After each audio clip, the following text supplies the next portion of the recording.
Today we're going to be talking about all of my unread Irish books.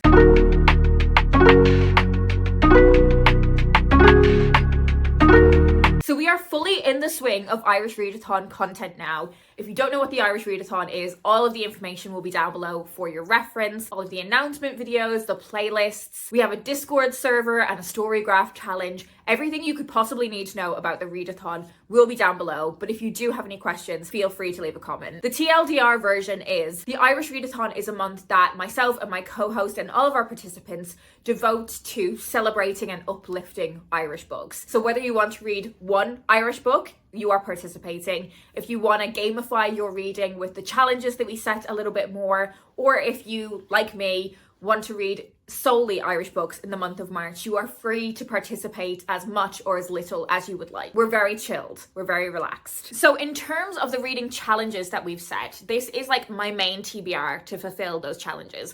I'm not going to talk about these books in detail because I've already done like a TBR video talking about these ones. But in addition to those 5 books, I have another 15 unread Irish books on my shelves. And I'm going to talk you through those now. If there are any of these that you would really like to hear my thoughts on, or maybe you are planning on reading them as well and it would be good to have a bit of a chat about them on the Discord, let me know if there's any of these books that you would like for me to prioritize in my reading, because I'm not just planning on reading those 5 books. I think ideally there would be another 5 from this stack of 15 that I would read. I'm aiming to read at least 10 books every month this year. So if all goes to plan with my reading, I will be halving my TBR of Irish books, going from 20 unread books down to 10. And obviously I will read Irish books throughout the rest of the year as well. It's not just in March. And I think it's inevitable that more Irish books will come onto my TBR throughout the year. But I suppose having the stack that I have is a really helpful goal for me to think about in terms of reducing my TBR. But anyways, let's just talk through these 15 other books that are unread on my shelves. I'm not going to talk about all of them in loads of detail. This is kind of just a snapshot overview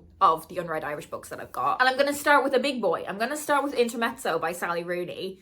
I pre-ordered this and I haven't read it yet because I'm a little bit scared of it. I just don't know what sort of expectations to go into this book with. My experiences with Sally Rooney's books have been mixed. Normal People is one of my favorite books of all time. I thought Conversations with Friends was good.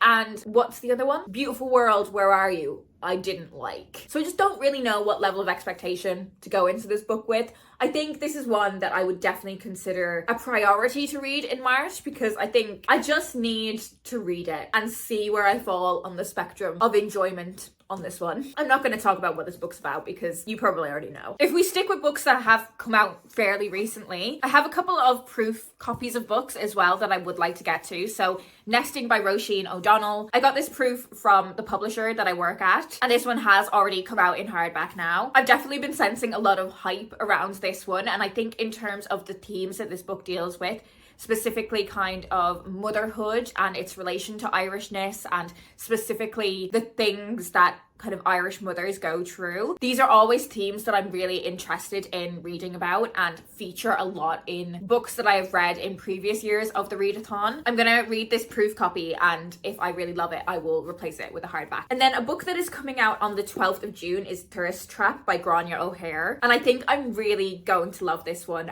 Book Break very kindly sent me this proof copy, and it is a book about a group of friends, Maggie, Harley, and Rosie, who are kind of on the brink of real adulthood. They're living in a house share in Belfast. That house has been kind of a witness to their roaring 20s and all of the kind of formative experiences that go with that. But this group of girls is also dealing with really intense experiences of grief, because there was another housemate, there was another friend who very sadly passed away. And Lydia, the fourth friend, her bedroom remains untouched. Friendship, young womanhood, grief, they're all topics that I find really interesting. So I would really like to read this one in March as well. I feel like those 3 are maybe like my second tier of priorities after my main TBR. And they're all very recent additions to my TBR. I also have The Happy Couple by Nisha Dolan. So I read Exciting Times a couple of years ago for the Irish Readathon and I really enjoyed it.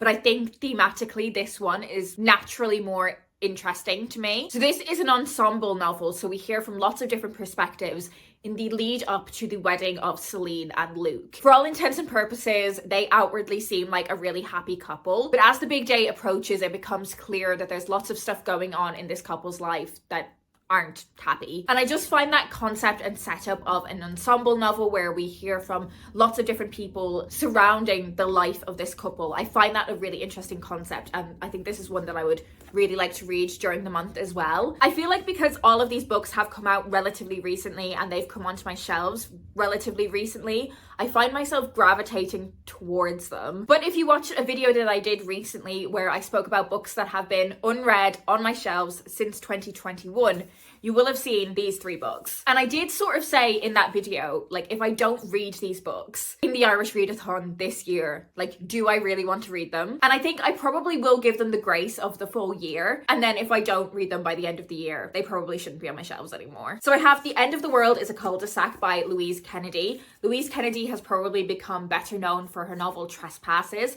but this is a short story collection from her. And I think, you know, having a short story collection, maybe I can like read one of them like every couple of nights or so. That would be a really digestible way of incorporating that into my reading in March. So I also have Last Ones Left Alive by Sarah Davis Goff. I feel like this has been on a few different TBRs, not just for the Irish Readathon over the years. It is like a literary zombie novel set in Ireland, and I find that a really intriguing concept, but it has been on so many TBRs over the years, and I do feel like if I don't read it by the end of the year, I probably don't want to read this one. Also unread on my shelves since 2021 is The Sea by Iris Murdoch. I've been avoiding this one because it is quite a chunkster, but I have like this sneaky suspicion that this could be like a new favorite book and introduce me to like a new favorite author. So I feel like I do want to prioritize reading this one, and perhaps an audiobook is the way to go with this. Not quite going as far back as 2021, but another book that has been on my TBR for a little while is Actress by Anne Enright. So I've read a couple of Anne Enright books before. I think I do enjoy her as a writer. And this novel is the story of a like fictitious Irish theatre legend told from the perspective of her daughter. And I think that kind of exploration of celebrity I really enjoy, and I've really enjoyed it in books from other authors. I'm typically thinking someone like Taylor Jenkins Reid.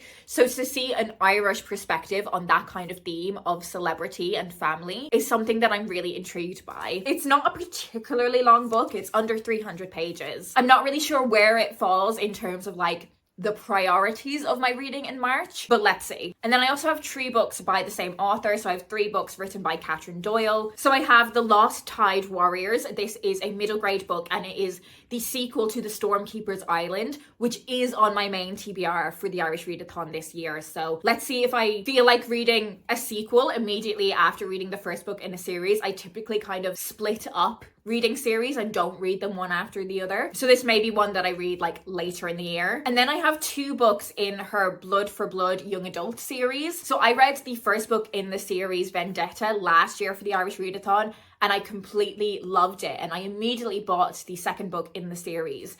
But the series has actually recently been reissued by the publisher that I work at. So I have picked up the whole series in these new gorgeous rejackets. So I have Inferno and Mafiosa. I would really like to read the second book in the series because I did absolutely love that first book. I thought it was just so much fun. These are young adult mafia romances that are set in Chicago. And yeah, I just think the first book was so much fun. So I want to read the rest of the series. And then I have 4 books from Marian Keyes. I spoke about this in more detail in my main TBR video because I will be reading Sushi for Beginners as per my tradition of always reading a Marian Keyes book in my Irish Readathon reading. But I have been working my way through all of Marian Keyes' books in publication order. So once I read Sushi for Beginners, I think the next 2 that I would be due to read would be Angels and Anybody Out There. I did read 2 Marian Keyes books for the Irish Readathon last year. I'm not sure if I will be able to replicate the same thing this March, but I think I will definitely read Angels at some point later in the year and then potentially move on to Anybody Out There. But then in terms of reading her books in publication order,